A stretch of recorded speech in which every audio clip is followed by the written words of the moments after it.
স্বামী আর দুই সন্তানকে নিয়েই ছিল তার জগৎ। ছোটবেলা থেকেই নজরকাড়া অপরূপ রূপের অধিকারী ছিলেন তিনি। হয়তো পুতুলের মতো সুন্দর ছিলেন বলেই বাবা মা শখ করে ডাকনাম রেখেছিলেন পুতুল। তার জন্ম 1945 সালের 15 আগস্ট ভারতের জলপাইগুড়িতে। তার গ্রামের বাড়ি ফেনী জেলার ফুলগাজীতে। পিতা ব্যবসায়ী ইস্কান্দার মজুমদার ও মা তৈয়বা মজুমদার দিনাজপুরের চন্দ্রবাড়ির মেয়ে। 3 বোন ও 2 ভাইয়ের মধ্যে তিনি তৃতীয়। তার পুরো নাম ছিল খালেদা খানম পুতুল। এতক্ষণে অবশ্য সকলেই বুঝে গেছেন এই মানুষটা আর কেউই নন, বরং বাংলাদেশের অন্যতম সফল রাজনীতিবিদ ও 3 বারের প্রধানমন্ত্রী খালেদা জিয়া। খালেদা জিয়া শৈশব ও কৈশোর পার করেছেন দিনাজপুরের মুদিপাড়া গ্রামে। 1960 সালে দিনাজপুর সরকারি স্কুল থেকে ম্যাট্রিকুলেশনে উত্তীর্ণ হন খালেদা খানম পুতুল। পরে তিনি দিনাজপুর সুরেন্দ্রনাথ কলেজে লেখাপড়া করেন। কলেজে পড়ার সময় তখনকার পাকিস্তান সেনাবাহিনীর ক্যাপ্টেন জিয়াউর রহমানের সঙ্গে তার বিয়ে হয়। জিয়াউর রহমান খালেদা জিয়া দম্পতির 2 সন্তান তারেক রহমান পিনু আর প্রয়াত আরাফাত রহমান কোকো। মুক্তিযুদ্ধ চলাকালীন সময়ে পাক সেনারা তাকে ও তার 2 ছেলেকে বন্দী করে। 15 ডিসেম্বর পর্যন্ত ঢাকা ক্যান্টনমেন্টে বন্দী ছিলেন খালেদা জিয়া। 1981 সালের 30 মে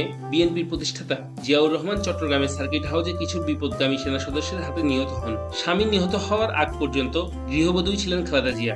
2 ছেলেকে লালন পালন ও ঘরের কাজ নিয়েই সময় কাটাতেন।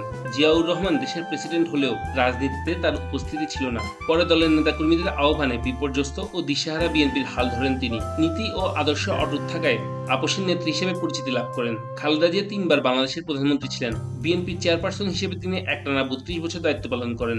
1982 সালের 2 জানুয়ারি খালেদা জিয়া বিএনপির প্রাথমিক সদস্য হিসেবে যোগ দেন। বছরখানেক যেতে না যেতেই নিজের রাজনৈতিক প্রজ্ঞায় প্রশংসা অর্জন করেন। পরের বছর মার্চে তিনি দলটির সিনিয়র ভাইস চেয়ারম্যান পদোন্নতি পান। বিচারপতি আব্দুস সাত্তার অসুস্থ হলে তিনি 1984 সালে 12 জানুয়ারি দলের ভারপ্রাপ্ত চেয়ারপারসন এবং একই বছর 10 মে চেয়ারপারসন পদে বিনা প্রতিদ্বন্দ্বিতায় নির্বাচিত হন।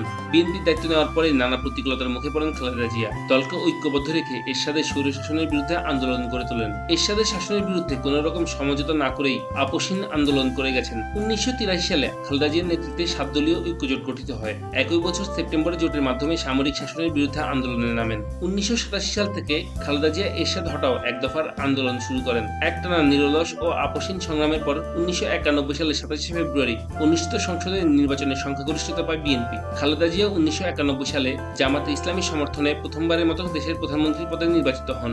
এরপর 1996 সালে 15 ফেব্রুয়ারি দ্বিতীয়বার ও 2001 সালে জোটগতভাবে নির্বাচন করে তৃতীয়বারের মতো প্রধানমন্ত্রী হন তিনি। নির্বাচনের ইতিহাসে খালেদা জিয়ার একটি অনন্য রেকর্ড হচ্ছে 5টি সংসদ নির্বাচনে 23 আসনে প্রতিদ্বন্দ্বিতা করে সবকটিতেই তিনি জয়ী হয়েছেন। 2001 সালে ক্ষমতাসীন হবার পর থেকে খালেদা জিয়া সরকার একের পর এক বিতর্কের মুখে পড়ে। সেই বিতর্ক থেকে তার দল ও সরকার আর বেরিয়ে আসতে পারেননি। ফলে শেষ পর্যন্ত বাংলাদেশের রাজনীতিতে সেনাবাহিনীর হস্তক্ষেপ ঘটে।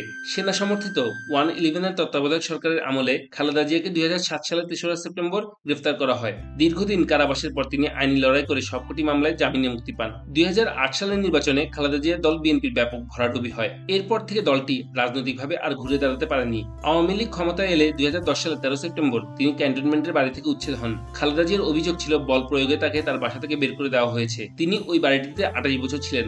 জিয়াউর রহমান নিহত হওয়ার পর তৎকালীন রাষ্ট্রপতি আব্দুস সাত্তার সেনানিবাসের বাড়িটি তার নামে বরাদ্দ দিয়েছিলেন। 2014 সালের 5 জানুয়ারি নির্বাচন বর্জনের পর বিএনপি রাজনৈতিকভাবে অনেকটা চাপে পড়ে যায়। খালেদা জিয়ার সামনে সবচেয়ে বড় চ্যালেঞ্জ এসে হাজির হয় তার বিরুদ্ধে করা দুর্নীতির মামলা। দুর্নীতির মামলায় দণ্ডিত হবার কারণে 2018 সালের 30 ডিসেম্বরের নির্বাচনে খালেদা জিয়া অংশ নিতে পারেননি। জিয়া অরফানেজ ট্রাস্ট দুর্নীতির মামলায় সাজাপ্রাপ্ত হয়ে 2018 সাল থেকে খালেদা জিয়া কারাগারে ছিলেন। 2020 সাল থেকে তিনি সরকারের নির্বাহী আদেশে কারাগারের বাইরে আছেন। তবে এই জন্য নানা বিধিনিষেধ পালন করতে হয় তাকে, যার মধ্যে রয়েছে রাজনীতিতে অংশ নিতে না পারা এবং বিদেশ যেতে না পারা ইত্যাদি।